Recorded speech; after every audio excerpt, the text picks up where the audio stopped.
Well, thank you for coming on my show. Well, thank you for having me. What can you tell the audience about yourself? Well, my name is Kat Tramantano. I'm 39 years old. I just turned 39 January 1st. So this is my last year in my 30s. And I'm from Long Island, New York. I've been acting now for about 3 years. And I actually fell into acting. Growing up as a little girl, I always wanted to do something greater than what I was born into, Hmm. and some people talk about, they always known from a young age that they were meant for greatness or meant for something more in life. I feel like that's always been me. I've always felt like I was meant to do something on this planet. I don't know what it is yet, but I feel like I'm getting closer to it. And I always had the dream, be a star, celebrity. Growing up with the Backstreet Boys and Britney Spears and all of that. Growing up with that, kind of got it in my head. And then you wake up and you're like, oh, wait a minute, actually got to pay bills. So for a good chunk of my 20s, up into my late 20s, early 30s, I had always been working 9 to 5, Monday through Friday, working for Hmm. somebody else, making somebody else rich.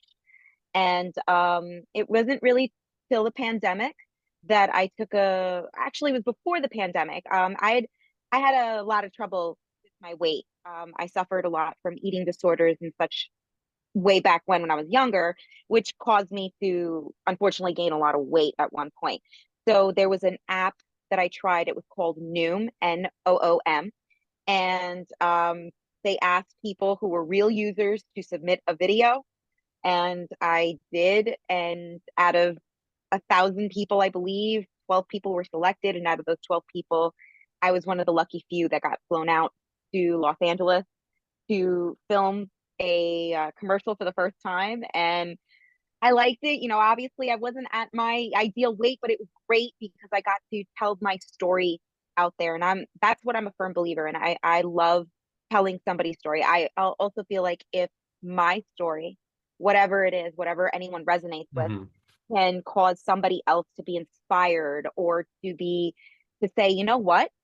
She did it, I can do it too, whether it be weight loss, changing your lifestyle, changing where you live, doing a significant thing for yourself. That's what I've always been after in my life as far as when I meet people and when I befriend people. So because of that commercial, I kind of got a re-spark in my head Hmm. about what I wanted to do. And at the time, I was a phlebotomist. So what that means is I was the lovely lady who would come into your room and draw your blood when the doctor wanted to know what was going on.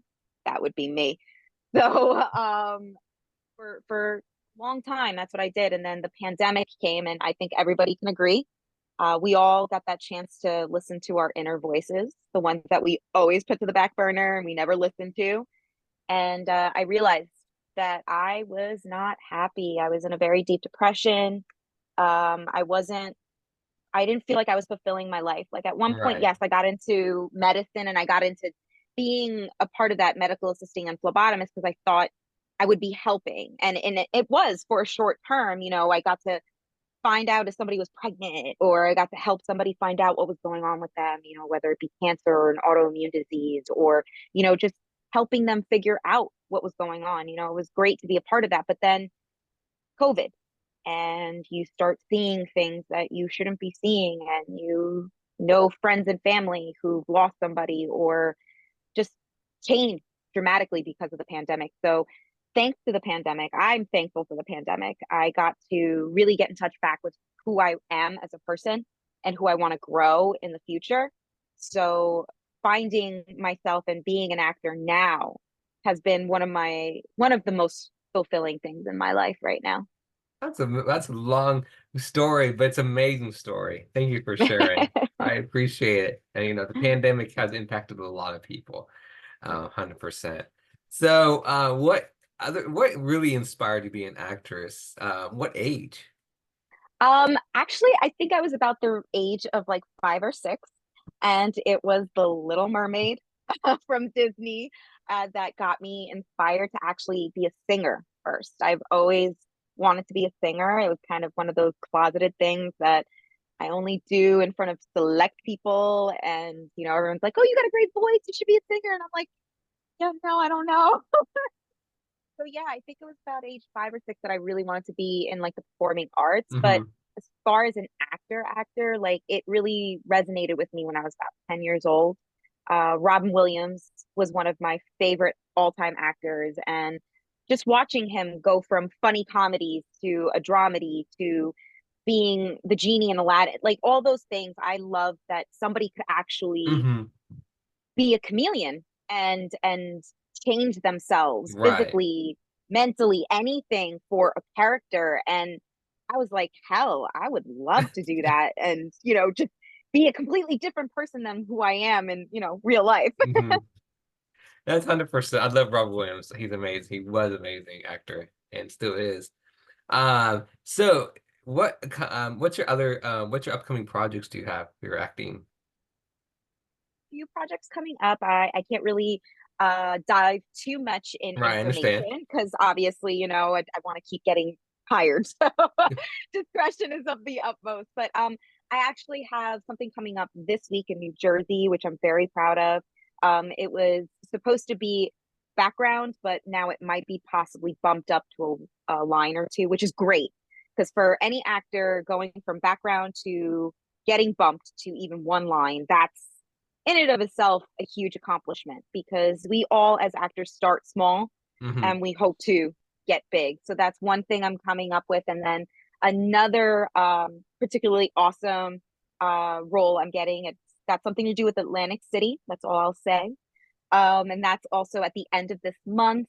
I have a couple of more things coming out. I'm actually helping production wise on a good friend of mine that I've met recently this year, and I worked with him.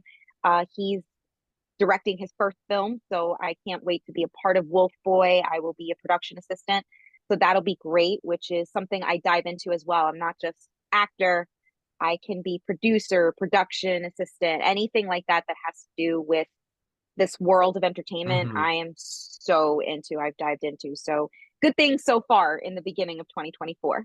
Amazing.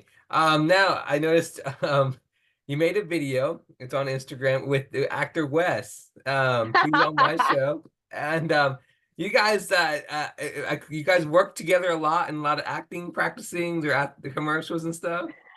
Yes, oh goodness, my dear friend, Mr. Meserve. Yes, actually, a funny story is Wes actually has a little more experience with me as far as acting because he did get into it a little bit quicker than I did, but we both have pretty much on each other's heels. We met through our first ever movie together, which was Phantom Waves, an amazing movie. Hopefully, it comes out soon and we can share that story, which was a great story. It's about a young woman who lost the love of her life, and she's trying to move on, and she's just trying to deal with those of what happens when you lose somebody that you love. Hmm. Do you move on, and is moving on okay, especially if you have somebody else still? So that was a Right. great story. I was super proud of Nick and everybody who worked there, Emerson students. I love Emerson students, so yay Emerson. But yeah, so Wes and I worked on that, and then we actually, before we even got onto that set, we bumped into each other on the set of Manifest. So he and I have been friends now for over a year. The acting circle is small, and when two actors have a great chemistry, I feel like that's always going to Hmm. revolve itself again. Because when you see that, a director, or casting director, or anybody really, they're going to be like, they get it, or they're good for this part. And it's easy too to have somebody that what we're doing. So love working with him. He's easy to work with, great spirit, great charm. So yeah, no, I hope to continue to work with him, but continue to work with others that I've worked Hmm. with in the past. So it's just great though. But it's great to have friends like that in this industry for sure. That's amazing. That's awesome. Now, in 2022, you were in I believe, a short film called Mute. Oh yes, 2021. Oh my goodness. Yes, Was it bringing it 21, back. 22? What can Yeah. you played a maid. You can fix that if I wasn't. But what was that about? So Mute was actually my first ever project ever on film, besides Noom. So yes, I was in on Noom, and I did do background for a bunch of TV shows, but my actual real leading role was Mute, and it was about a dystopian world where in this world, the elite can buy their words and speak, and the lower class and they cannot speak. And in order to speak, they need to purchase words, and they could barely purchase words to get by their life. And so she worked for this entitled boss. And what our audience doesn't know until a little later in the film, her boss is sexually assaulting her on a regular basis. Now, that has many different tones and many different metaphors as to that situation. Hmm. But it really resonated with me. I survivor sexual assault. So for me, it was not too difficult of a role to dive into. And so working with Wesley Wang, which was the director, I am so honored to work with him because I know he's going to have a great future in this industry. He actually recently released another movie that has done phenomenally well, has gotten great reviews, has been received really Hmm. awesomely. So I feel like I'm kind of proud to know Wesley and work with him. But he was 17 years old, actually. My director was 17 years old when he directed me. So it's amazing to me that it doesn't matter what age in your life, you could always be in this industry. But back to the storyline. So she, goes through her life, Hmm. and she has a calendar that she marks down the days. And those days are significant because she's trying to collect enough funds to get a word, to get herself out of her situation. And Hmm. so she's struggling, she's working, she's getting sexually assaulted constantly. Then she gets robbed, and she's her limit. She resigns herself to being just a maid. And then one day she wakes up and realizes, I this is not for me anymore. I'm going to fight back. So she hunkers down. She puts her nose to the grind. She just takes it and takes it and takes it until she saves up enough money to get to this word bank place. She goes up, she puts her money in, Hmm. she gets her word. And I never realized how hard it could be till I did, having one line be so powerful, so necessary for this character. Um, it was great for me to try to emphasize the word no. How often do we say the word no in our lives? Right. And you never realize how powerful and impactful that word could be when you can't say it. Right. So at the end of the movie, she stands up to her abuser, and it cuts out from there. So that was the most amazing script I read at the time. And again, it paralleled to my life a Hmm. lot in my life. I've gone through a lot.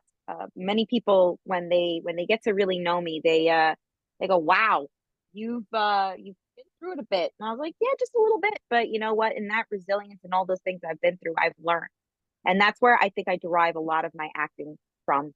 It's life experience. Because a lot of people ask, "Oh, did you go to acting school, or what's been your intro to it?" Life, life has taught me that sometimes you have to smile and get through it, and not let anyone know that deep down inside you're dying inside, and you have something you want to express, but you can't express it because you feel like the Right. world doesn't understand it. Hmm. So mute mute helped me understand that I was the maid, and now I found my word, I found my calling, and I'm gonna get out. And life was my boss, and now Hmm. I'm gonna be the boss of things. So it was the greatest, one of my greatest shorts, definitely. I'm sorry, and and first of all, I'm sorry that happened to you. My next I'm 100% serious about that, and my heart goes out to you. And my question is for you is where can people see that? You can definitely view this beautiful piece from Wesley Wang on YouTube. It is called Mute. You can see all his other work there. I highly recommend his work. He is such a gifted director, and I wish him nothing but the best in this world. So yeah, most of my work can be found on YouTube or on my YouTube channel, Kat Tramantano. And I try to post as much as I can on there because I'm very busy with self tapes and being on set and being pulled in different directions. But I always try to keep my fans, or my fan base, the people that Hmm. actually Hmm. follow me, a little bit of a glimpse into my life, Right, just so they right, can right. feel like they're part of the journey. 100%. Now, what have you noticed is the most challenging aspect of being an actress so far in this industry, this big, huge acting industry? That's a really good question. It's a lot of the challenges I face is mostly just my own challenges, your own inner demons, your own inner critic. I mean, I've learned a lot in this industry, and I've realized that the toughest part is realizing you are enough. Just Mhm, because you don't get a mhm. role does not mean you're not enough. You just weren't enough for them, and that's okay. It is okay to fail, and because failures to me aren't failures. Those are lessons that we get to take. And then, okay, I didn't do it well this way. Maybe the next time around I'll do it this way and I'll get a better result. So I think really honestly the toughest thing is being your own critic, being your own worst critic, and being your own cheerleader. So really honestly that's been the toughest thing for me that I've noticed is just being, you know, enough in your own worth and enough in yourself to know that it's okay. Failure is an Mhm. option. Sometimes, not all the times, but sometimes. Yes, 100%. Um, Now, what's your advice for someone who's for auditions? What's your advice that you would tell actors and actresses out there as well? I think that COVID gave us a great tool in self tapes and that we could do them at home now. Whereas in before, you had one shot, literally one shot. You go into that director's room or that casting director's room and you read the script, you say your lines, and that's it. Here, at least, you can give yourself the chance to rehearse it a bit, but not become too rehearsed because that could come across that way. Right. I also say bring it. Every audition is not a chance to retape yourself over and over again. Maybe one or two or three takes to get it right. But I feel like if this is meant for you, if you feel like that part really resonates with you, you bring it, you show it. You are that character. You're bringing that character to life. So when you get in front of your self tape camera, bring it. To believe you are on set. You're Hmm. about to get you're about to take because the director and casting director will see that. And don't be afraid to be vulnerable. Vulnerability sometimes is great, and you may stumble, you may flub, you may fall, but Right, right. again, these are things that will resonate with somebody. I mean, for Hmm. myself, Kate, for Phantom Waves, I didn't stand in front of a blue screen. I didn't do any of the typical actor stuff. I went to one of my acting coaches and I asked him, I said, Tristan, what should I do? I really want this. I feel like I resonate with Maddie, but how I want this. Do you think I should take it in this direction? And he said, dude, sit on the floor and do what she's doing and act it out. If you're Maddie, you're sitting on the beach. So what would you Hmm. do? You would be standing up, you'd be sitting on a beach. And I did. And actually it was because of that specific self tape that the director and the casting director and the executive producer decided she's the one. And funny side note with that is that they did not originally want to open the casting to New York people. It was only supposed to be Massachusetts, and the director decided to open up the net. He found me on backstage, and the rest is history. That's awesome. That's amazing. Now, you're currently in New York? I am currently based out of New York, but I do a lot of work in Massachusetts, Rhode Island, Connecticut, New Jersey, basically all up and down the eastern seaboard. I've only been to LA two times, but that was for Noom. But that doesn't stop me from auditioning for things all over, or around the world. For me, Mhm. I love auditioning. I love doing self tapes because it's a chance to work on my craft. Right. And in between doing student films, whether they're lucrative or not, again, work on my craft, networking, get to know people, get to know the future of this up and coming business. I feel like that's also one of our greatest assets as actors is get to know the people that are behind you Hmm. because those people that are behind you may get there first and they'll remember you from being online Right. and being kind or being your genuine self. I feel like nowadays people forget to be their genuine selves and they're so fake because we have so much Instagram, so much filter, so much this, so much that, and Hmm. content this, content that. We forget we're first humans and we need to remember we're always going to be humans with or without our electronics, you Right. know? That's 100% true. Now, what is your short-term goal? A short term goal right now would be to get a couple of new headshots because I have I haven't changed too much, but I've gotten in better shape. I've taken better care of myself. It goes back to the whole mind, body, soul connection. You know, if you feel it in your mind and your body, you're going to exude it and it's going to come to you. Law of attraction. Right. You want to attract certain things, you have to believe you are those certain Hmm. things. You can't just be like, "Oh, I'll get there when." No, I live my life knowing I am an actress. Right. I don't want to be famous. Let's get that straight. I want to live my life in a way where I can be comfortable.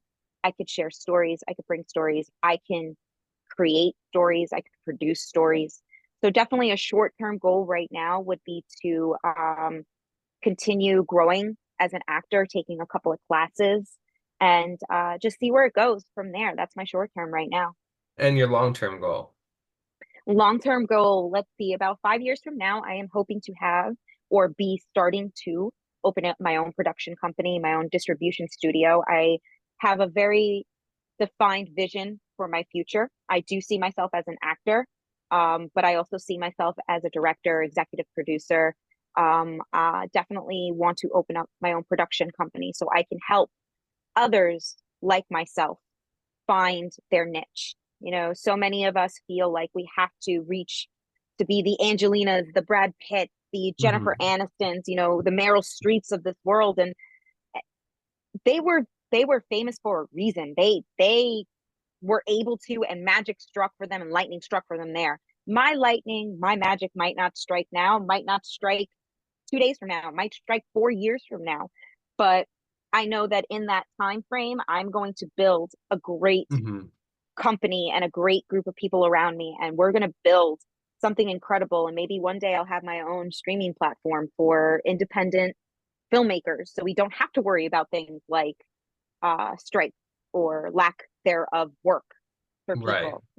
I definitely want to be the person that gives others a chance to get ahead in this business. And maybe even one day they get so big they need to go off and do their own thing, but they'll always know that they had their launching pad with me. Right. So That's a very good. Do you want to start your own production company? That's amazing. That's thank you. Yes. awesome. Reach for the Um, stars. That's what they say. so people are probably curious, what do you do for fun when you're not acting auditions and you're not on camera? What do you where can people see you like for fun? Like what do you do? Oh my goodness. Where can the public catch me? You'll probably 9 times out of 10, you will catch me at the gym. I am very into my fitness recently. I discovered my fitness again, my fitness journey. I stopped believing in the fact that I can't do, and I started doing more of I can do. So I refound my vigor for the gym and to bring my body back to where it is. I'm not looking for perfection, but I am looking to have longevity and be able to get up in the morning and not hurt my back just waking you know, my goal before I hit 40 is to be 40, fit and fabulous, and be my true authentic self. Right. So a lot of my friends and family will find me at the gym, either taking Pilates or yoga, or they'll find me on a hiking trail somewhere. Or if it's nice and warm out, typically by the pool with a drink in hand, tanning. And then, but traveling too, I like getting to Right. know people and, seeing different sides of life where, we're so used to being on our phones. We're so used to having instant gratification that I myself like to be in like the middle of the woods, naked, Mhm. not physically, but naked without having the distraction of Right. the Away from world, your technology and stuff. and just shut it off, because sometimes we get lost in that, and we forget, what it really matters, what it truly means to be alive and to experience life. Right. 100%. To get, enjoy your moment for yourself. Exactly. Um, you know, is Pilates really fun?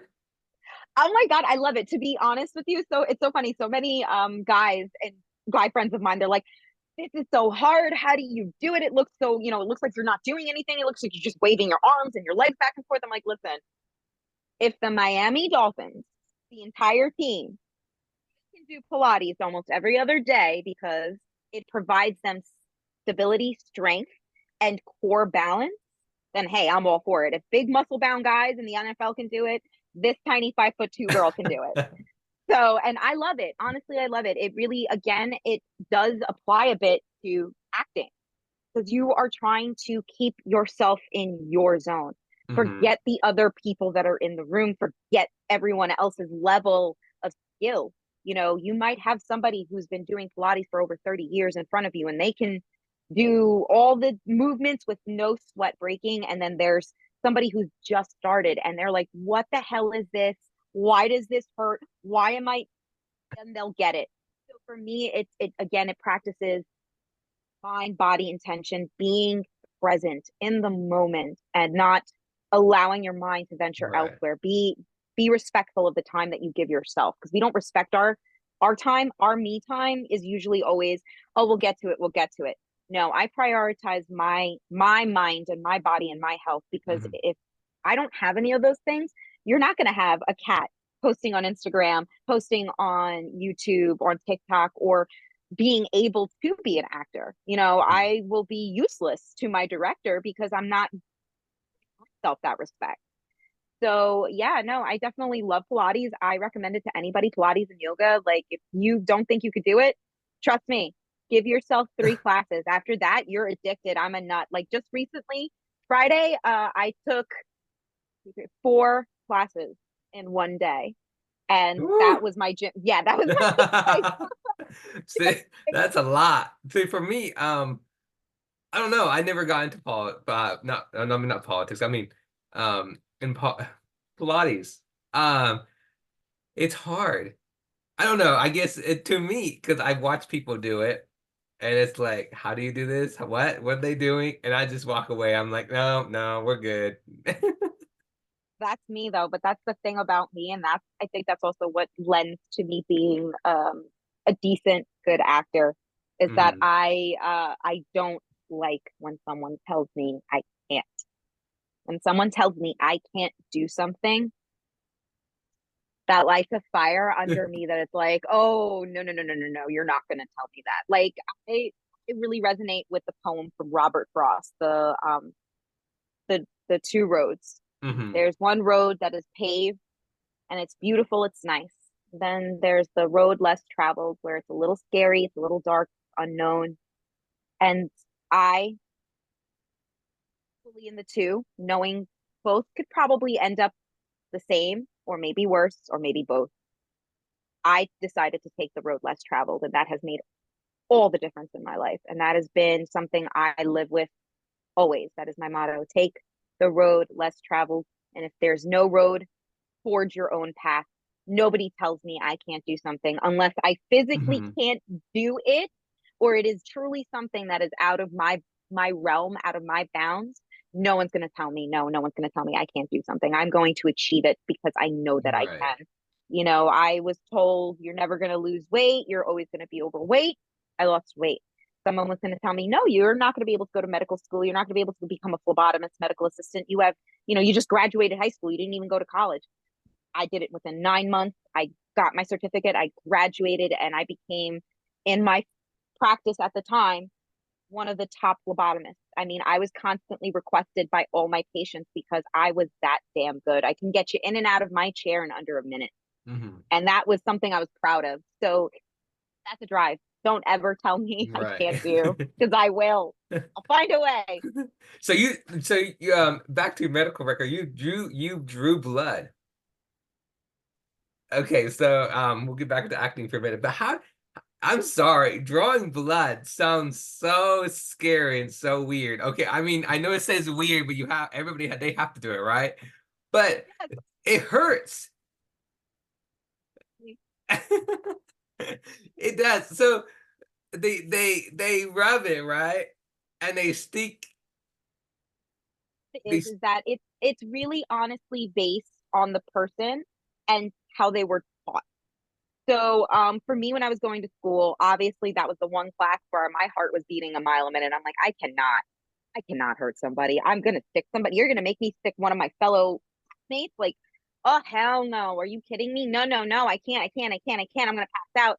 And of course, the funny thing is when it came down to that class, to that rotation of the class, there were people who were big, tough, girls. I can do it. I got no problem. I don't have a queasy stomach. And there's me going, oh my God, I'm gonna hurt you. I'm so sorry. I'm gonna hurt. I'm so sorry. I'm sorry. I'm hurt. I'm gonna hurt. I'm gonna stick you. I'm sorry. And my teacher watched me as I did this, and she literally was like amazed. She was like, "You took to this like a duck to water." And the student that I had used as my demo didn't even feel the needle. And I'm using a regular standard 21 gauge green needle that is across the board what you're supposed to use as far as for your final exam too. I mean, nowadays there's these butterflies that are smaller, hurt less. You push a button, they reject out of your arm, so you don't have to worry about it, anything like that. But when I was going to school, they taught you old school. They taught you how to ensure the arm is straight, and make sure that the tourniquet is tight, but not too tight. You palpitate the vein, you find it, you anchor it down, and you like a little dart. You just go in and you start, switching the tubes. And naturally, like I said, over time, because somebody tells me you're never going to be a perfection at this or you're never going to Right. perfect this, that just lit me under the coals under my fire. And I Hmm. was like, I'm going to be better than anyone ever Right. known. And I one of the top phlebotomists and I can draw blood. I drew my own blood at one point because I was like, what the hell? I need blood work done. I'm in the lab, 1, 2, 3, let me do it. And people were like, how the hell are you? I'm like, I don't know. It's funny. Like some people are like, you're so good at things. How are you so good? And I boast and I'm like, oh, I do this. It's more like, no, you tell me I can't, so I do. And I did. And so I never no one's I've done infants who were 3 years old and 3 months old, like just born babies, to geriatric patients who are on their deathbeds. I've seen the gamut of everything, and I've had people freak out in my chair, wanting, oh my God, I'm gonna die. And I'm like, listen, if you just take a breath with me, I start talking, and then I'm not gonna be the type to be like, okay, 1, 2, 3. No, I'm gonna talk to you. And then as soon as I get you distracted long enough, I'm just gonna and then we'll talk, I'll pull, everything will be great. Be on. They'll still be talking, look at me, and they're like, okay, let me know when you're ready. And I'll be sitting there, hands crossed, looking at them. I'm like, I'm done. I just need you to verify your name, date, and birth. And they're like, you you like That's still, I mean, for me, it's crazy. I'm sorry. I don't do needles very well, but that's really cool. You know. So what is your dream, excuse me, your acting role that you hope to get? hmm. I mean, in the entertainment business, there's so many different parts. I guess you could say there's theater, which if that was to be the case, I think my number one get would probably be. Unfortunately, they took it off Broadway now, but you never know, a revival might happen. Would be Christine Daae from the Phantom of the Opera. That Hmm. would be a get for me as far as theater. As far as TV, I would love to be on a show for like, a good like Friends, 10 years, and be a supporting role or have a supporting cast. Again, I'm not looking to be a star, like everyone's like, you're after it for the money, right? You're after it for the fame. I'm like, actually, no, I'm not after for the fame. I'm not after for the money. Yes, the fame and the money will be a side effect, possibly, of certain roles that I take. But in the end, it's just my passion, it's my drive, it's what makes me happy. Some people, it makes them happy to wake up, get ready, drive, commute to work, sit at a desk and do 9 to 5. And I'm all for that. If that makes you happy, more power to you. I did it for a long time. I cannot sit and do 9 to 5 anymore. Now that I've had this experience in my life and I know what's out there, Hmm. I can't be confined by four walls again. So I think my dream role on a show would be again like a supporting role on Netflix, Hulu, anything like that. Major television networks. That would be great. As far as movie, I don't know, maybe playing a biopic of somebody one day. I don't know.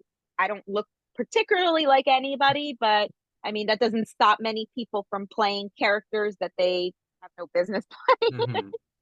Hmm. But I think that definitely one day I would like to challenge myself to the point where it is a role where I need to physically change, mentally change. I need to do a lot of research Hmm. and get to know that person's life.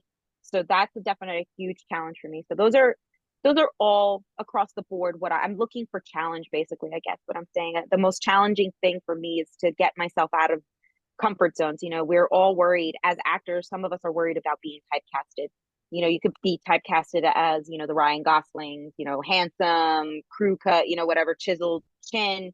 You're going to be an action star. Or, you're beautiful, you got this going for you. You look like Sofia Vergara. So now you're going to be the femme fatale. No, I honestly, I want to be someone who can you could be like, wait a minute, is that really her? Is that's not her? No, because she was just in this and now she. So I definitely want to have people guessing, always guessing about who and what I can do, what my capabilities are. That's amazing. All the future roles and dream roles. I hope you get them. Um, what is your advice for someone who wants to break into acting? My advice. I guess if I could go back to the knowing that you are enough, definitely realize that when you get into this business, you're going to have thicker skin than you've Hmm. ever had. This isn't just the typical, throw your name into the box, fill out a resume and hopefully you get a phone call. It's you can submit to I myself the other day submitted to over 45 roles through three different apps and haven't heard back yet. But that doesn't mean anything. But that I've got to have that thick skin to go, okay, I put it in the ether, it's there. You have to have thick skin, you have to have patience, and you have to want it every day. You're going to wake up some days and it's just going to be like, why am I doing this? You're going to hit a wall. You're going to want to cry. You're going to sit there and be like, what the hell did I do? Your finances are going to dry up. You're going to go through your savings. You're going to be scrimping and saving. You're going to be like, what did I do? I left the comfort of 9 to 5 benefits and all of this and now I'm stuck with this. So you definitely got to get a thick skin. And I'm definitely going to say, embrace the loneliness. A wonderful actor by the name of, oh my goodness, Jeremy Grimes, I believe his name is. I could be misquoting his name. I apologize, but he was in the show Manifest. He played one of the main characters in the show, and I had the amazing, awesome pleasure of working with him as background, but as a featured background in that show in the last episode of the last season of that show. And I was able to pick his brain. He was very kind and sweet. And most actors, when you're on set, there's a huge rule, and this is all for all new actors out there. There is a huge rule when you are on set and you are background, you are not to approach anybody of the main cast unless they approach you first. It's just decorum, it's respect, and it also gives the main actors the chance to keep in their role and keep in that mood that they need to maintain for whatever reason that shoot is for. So I would tell that to my new actors as well. Really pay attention to actors who are on the set for a while because they will follow you. They will help you along the way. I've been on plenty of sets where I've met newbies who have never been on set before and they have no idea what going back to a one is, what background means, what certain words, copy that, like certain things, just words that are in our scope in our atmosphere. For newbies, they're like, I remember my first time on set for Gossip Girl. I showed up, the PA was like, "Can I help you?" I'm here for background. I'm like thinking, "Oh, this could be good." And they're like, "What the hell is Hmm. holding?" Holding is where we sit down and we wait until we're called to set. So that was my first experience. So after that, it's funny because whenever I'm on set, I always either attract the newbies, or the really quirky, weird people because that's just my vibe. I always attract people who are different than others. So, and I love that about myself. So I always tell them, just listen, pay attention, observe, and you'll get there. So, and back to, I'm sorry, I digress, but back to the guy That's from okay. from Manifest, he definitely said something that resonated with me, and it's embrace the loneliness, embrace it. Because as an actor, we're going to be on the road a lot. You're going to be away from your family. You're going to be away from your significant other. You're going to be Right. away from things that matter to you, Hmm. and you're going to be alone. You're going to be lonely in those hotel rooms or those Airbnbs that they get you. Yeah, you have your fellow actors and your directors and stuff, but at the end of the day, at night, it's just you. So you need to get prepared for that. Get ready to be alone and embrace it. Because within that loneliness, that's where you're going to find that true self value. You're going to find that drive within you because you don't have somebody else telling you, oh, you did a great job today. Or, you're going to get that support, Hmm. which is really key. That's also key that I would tell anybody up and coming that you need a great support system. You need people who believe in you, who do not sit there and go, but yeah, but you don't work. Yeah, but you just sit on your computer and do nothing all day. Uh, I'm sorry. That's the misconception about our job as well, is that we don't do anything. And I hate to say Hmm. it, and I get very passionate about it because I've had this actually have this experience in my life where I had a person in my family, in my immediate family, question my life and what I am doing. And I said, listen, I don't question you. You don't question me.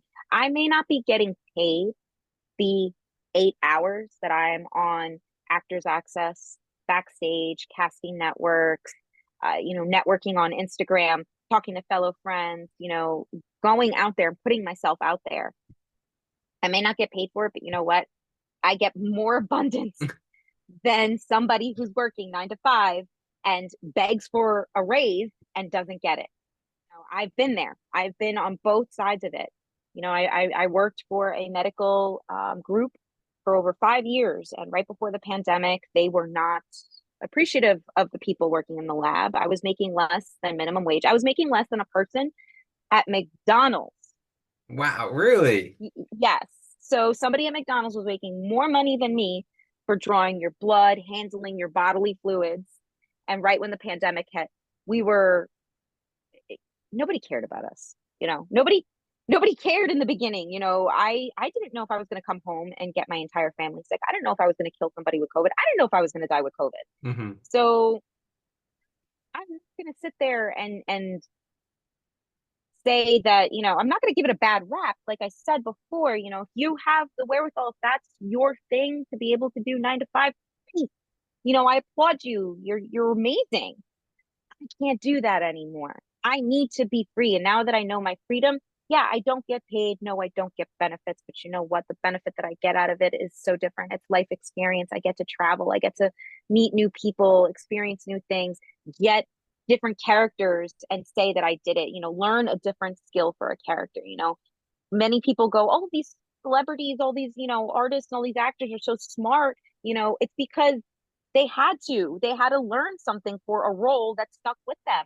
It's Right, not just right. something that, oh, Matt Damon do, the movie about him being a guy who goes to Mars. Oh, it's just Matt Damon. He just did that. It's Matt Damon. He knows how to act. No, Matt Damon had to go to space school. He had to go to aeronautics. He had to go and for 3 months study with somebody who knew that lingo. It's not just Right. something that you get a piece of paper and you memorize the lines. Yes, that's part of it, but the other part of it is also believing that character.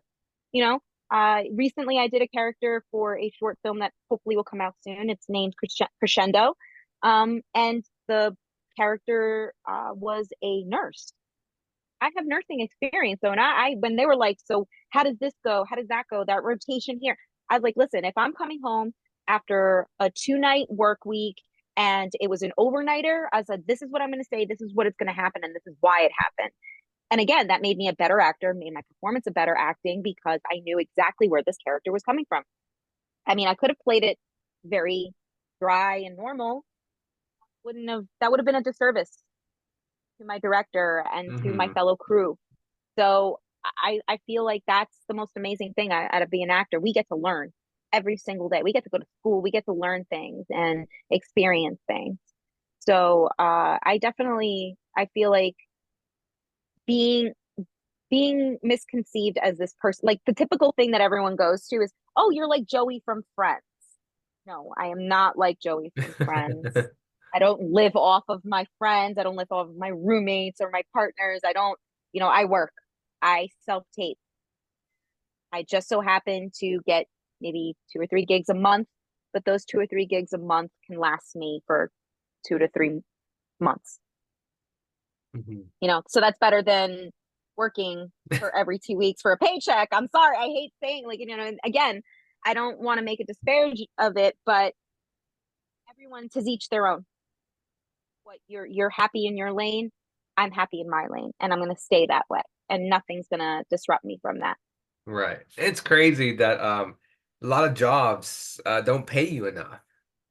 Nope.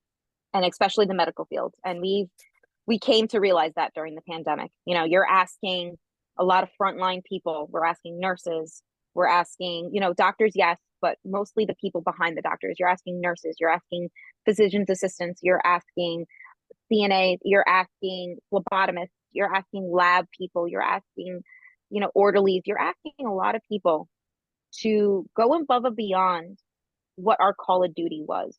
You know, there is an oath that's given to doctors.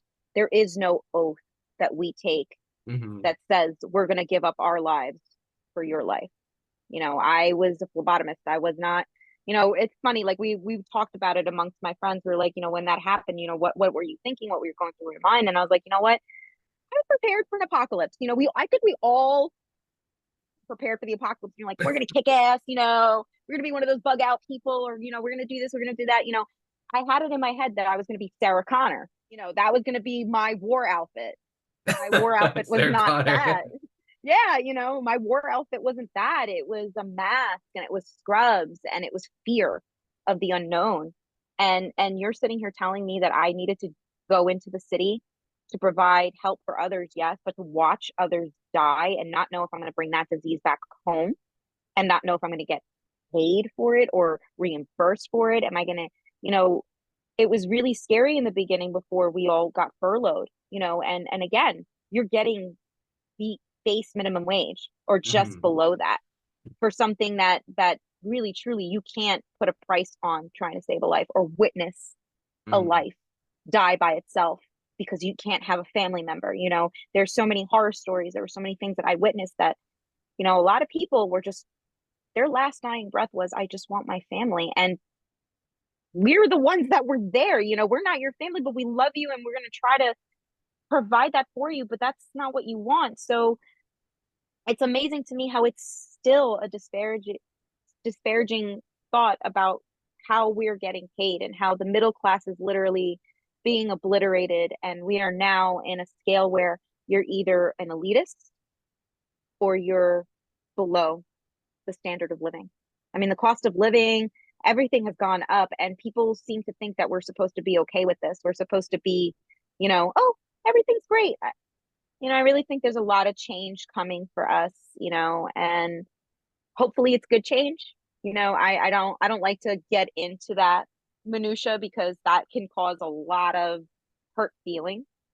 So I try to keep my ideals and my thoughts about life and about politics to myself. I Just to clarify, I do not identify with of the major political parties that are are in this country. I am independent thought, a very independent thoughted person, and I believe in the rights of a human. I really do, and I'll keep it there. But I think that we need to start somewhere. Something needs to change because eventually we're gonna really fall into that dystopian world that I was in for a little bit in that movie. And Hmm. that's where I personally feel like we're going. We're going backwards, we're not going forwards. Right. That's 100%. I totally agree with you. Unfortunately, the middle class is not what it used to, well, I'm trying to say the middle class is not what it used to be. But Yeah. 100% agree with you. Thank you for sharing that, the nurse and all that perspective and poking people with the Yeah. needles, which I can't do. No way. No Yeah, way. well, I definitely I will always give a shout out to my medical professionals because that's, my humble beginnings. So to all my plebs and all my nurses and all my CAs and everybody out there that's still kicking ass and taking names, I see you. I appreciate you. I wish I could still be there with you, but I got myself out and hopefully one day you Hmm. will get Hmm. yourselves out. So, and that's what it's about, one day is finding out what your true happiness is. I mean, I would like to say before 40, I am going to be on my way to my happiness. I don't think Right. happiness is like, and they lived happily ever after. And I think happily ever after continues. And that's something Hmm. that you need to maintain as well. It's not just something that's given to you. Right. 100%. And quick question is, so since you used to draw blood real quick, I have to ask you this. Maybe a lot of audience probably know this. Maybe a lot Of of course. audience need to know this. So I hate needles. I'm not afraid to talk about this. I'm okay talking about this. I would say this until I die. Okay. But is it true that nurses, a lot of these nurses who draw blood, not doctors, nurses, they say, you have to drink a lot of water now so we can find your vein. Is that true? Alrighty, so here I am. We'll put my phlebotomist hat back on, and I will play. Let's debunk some urban myths about blood work. Yes, please So, tell the audience about this because I'm not the only one. I asked one of my friend who's not in acting and no, and who's never in he and she, they're both they're not in acting at all. And I said, my nurse told me that she couldn't find my vein because I don't drink enough water. And then they're like, what? And I said, they're like, oh yeah, my nurse said that to me too. And I said, no, come on. And so I said, wait a minute. And then, wait, so I Googled it and I don't know, Google says that most of it, but they said you do. And then I found something that says you shouldn't. So what's the answer?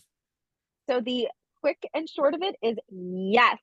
When you are doing fasting blood work or any blood work, you need to drink plenty of water because that's the only way we will find your veins. And when we say fasting, people do not eat coffee, nothing, no tea. You can have water, as much water as you would like, because we need those veins nice and plumpy. It is true if you have something sugary, your sugar will come back completely off. It is true if you have a very fatty dinner the night before and you fast, it will show up on your blood work. So, yes, these little urban myths are true. Another little tidbit is heat helps find veins as well. And it's a little misnomer. Here's another. I'm breaking all the rules here. It's kind of like, the magician's secrets are revealed. Well, phlebotomy secrets revealed. Doesn't matter what type of needle is used as long as the technician knows what she is doing. A butterfly needle is not different. Well, let me say this. A butterfly needle is different from a straight needle in that there is a missing piece. That's it. It's the same length. It's the same. It's not the same. No, it doesn't hurt less straight needle. It is again based on the technician and how she or he or they were taught. It is just as simple as that. I wish it was something more, impressive, but just water, please, so we can follow people that are in the medical field who Okay, have it. I was just making sure. I thought I was being talked by craziness, but now I know we need to drink water. So it is true. Okay, the audience, you First, heard her. So you heard it here first.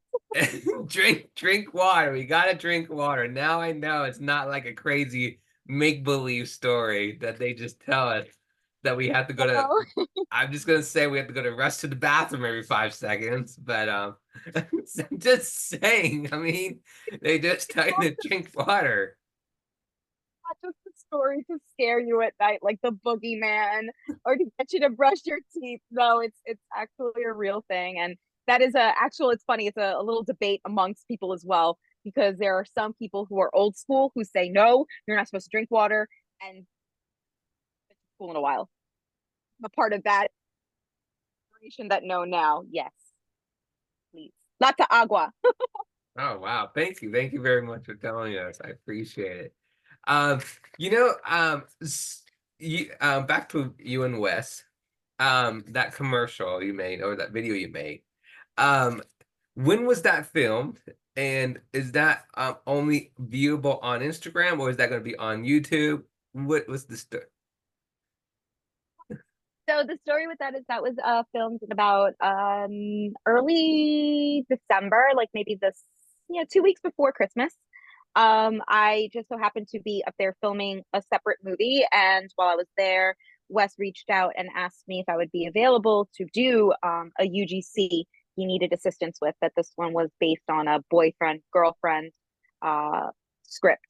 So I said, sure, why the hell not? I love helping my fellow actors out. So I went down to his gym, and this took us over a week to film.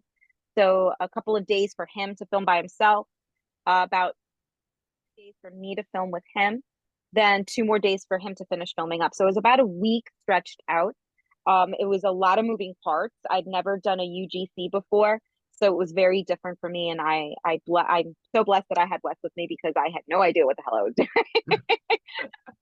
And so it ended up being one of his better UGCs. Usually, sometimes they get you get requested to do a reshoot or something like that, something that they didn't like. And this was the first time that he had gotten back positive reviews, positive results, and really quickly they delivered the images and videos to us. So it was a lot of fun. Again, it was intensity because I'm filming him swimming, so I have to keep up with his pace, and he's a very good swimmer, very fast swimmer. So you're trying to keep up there, and you're trying to make sure that the angles are correct. You get these angles that need to be done. So it was a lot of technical stuff. And yeah, right now the one that I posted is being circulated on Instagram for right now. Try Hard actually did reach out to me. They loved my UGC, and they are going to run it on their Instagram stories on Valentine's Day to promote their product for Valentine's Day. The full 4 clip, my portion of the UGC, is available to view right now on my YouTube at Kat Tramantano. At my YouTube, it is there. There you'll also see most of my reels, most of my recent stuff. Again, I'm trying to keep up with it as much as I can. I'm hoping that in the next couple of weeks, it might be circulating as a regular ad on Facebook and on Instagram. And to just touch back on when you were asking me any fun, cool projects that are coming my way this year, actually, this one I can speak about because I did film it last November. I am going to be featured in a Chase Sapphire Lounge commercial that'll be broadcasted in LaGuardia Airport's Sapphire Lounge for Chase. It'll That's be amazing. run. Thank you. Yes, the commercial will also run on ChaseSapphire.com, and it will also be on Chase Sapphire on Instagram.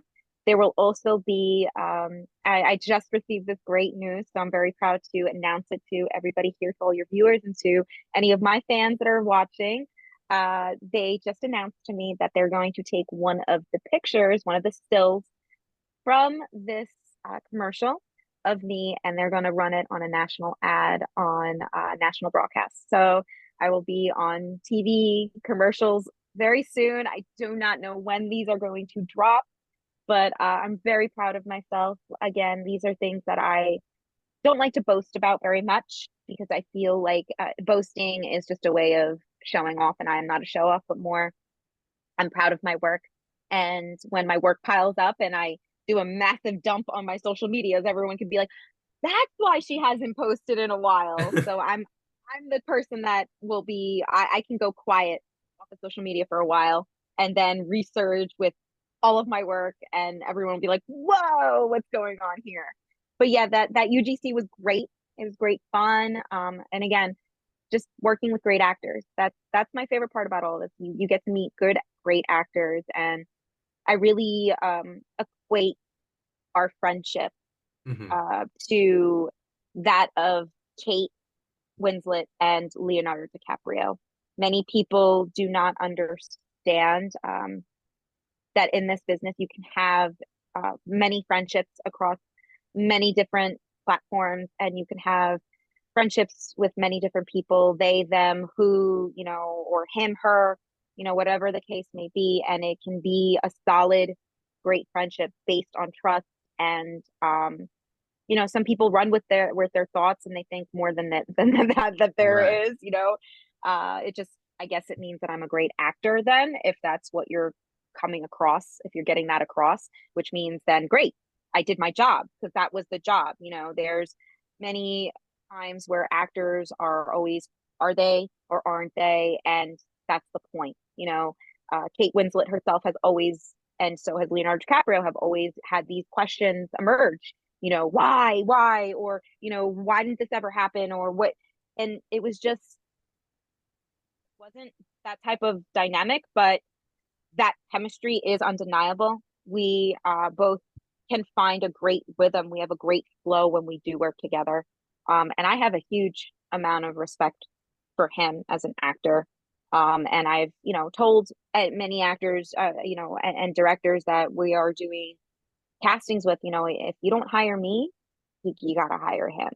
There's something about him, or, and that's the type of support I give my fellow actors. And so for me, it's touching that I can have Right. a great, reliable source of support, unconditional love, and friendship without having it to be bordered or labeled. And I mean, it's amazing, especially in this industry, when you could find someone truly genuine like that. You know, uh, Lady Gaga said it once the best when her and Bradley Cooper were doing A Star Is Born. Everyone was like, "Oh, they're dating. She's with this guy, and Bradley Cooper's with Irina Shayk, and oh my goodness, they're cheating on their significant others, and da da da da." And she finally came out and said, "Guys, we're acting. It's actors being actors. We wanted you to think we were in love, and if you're thinking we are in love, then we did our jobs." That's one of the things that I love to tell people, like, back to advice, and this is advice to any actor, really not just up and coming actors, but if you are seen on set with whoever your scene partner is, whoever the person is in that scene with you, and somebody from production comes up to you and feels like they're interrupting your conversation, you're doing a good job. You are definitely not acting. You Hmm. are being that part. If someone Right. comes up to you and goes, "Oh, excuse me, I know you guys are rehearsing," then there's something that's amiss there. There's something that they can pick up on. Oh, they're just acting, and whatever. But if you're able to come into my conversation and not know what the heck's going on, and I've had that happen several times on some sets where people will be like, "Oh, I'm sorry, I don't mean to interrupt." I'm like, "No, we're rehearsing," and they're like, "Really?" I'm like, "Yeah, that's that's what you're." That's true. So, again, many misconceptions out there, but at the end of the day, the truth is where I know it is. I know what I need to put out there for my fans. There is a private life that I do protect very, very vigorously. That's a very big aspect in this that I also tell a lot of people is respect your privacy, respect the people that you're with, and keep that close to you, keep that close to your chest, because in I this totally in this agree with that. industry, somebody can run with something and try to distort things for their own benefits or for their own amusement. And I'm not about that. I love my friends and I love my family, and having having friends in this industry is very important to me, and I wouldn't give up my friendship just because of misconceptions or Hmm. whispers. It's really no one's business. I do great work. It's just so happens that this is the one person I always end up being paired with. It's kind of That's like one of those things. amazing. It's just one of those things. It's one of those crazy, crazy things, and I'm just blessed to be able to have that, to be able to experience that. That's amazing. That's wonderful. And again, I do appreciate you coming on my show. Wes recommended me to you on my show. Oh, there it is. So that's how this boiled down. See, it's like, you know how there's 7 degrees of Kevin Bacon? Mm, I think mine is always going to be 7 degrees of West Missouri. yeah. So I do appreciate you coming on my show, and you're always welcome Having it. back on my show. Oh, definitely. I think we should make this like, a yearly or monthly like touch base. Let's gossip kind of a thing. Like, what's the tea? Yeah. Debunk some more myths. But no, this was a blast. Thank you very much. I hope that your viewers and my viewers can take away something from this. Because again, like I said before, anything and everything that I touch and I do is to inspire somebody else to do something in their life, whether it's greatness, whether it's a small change or not. I hope that everyone's inspired, and I'm just so grateful that I had wonderful friends and wonderful people recommend me to you, and yeah, I'm down for more interviews. Bring them on. Well, thank you, and I look forward to having you back. I look forward to it. Thank you so much. You're very welcome. I'll talk to you soon. Talk to you All soon. right. Bye-bye. Bye.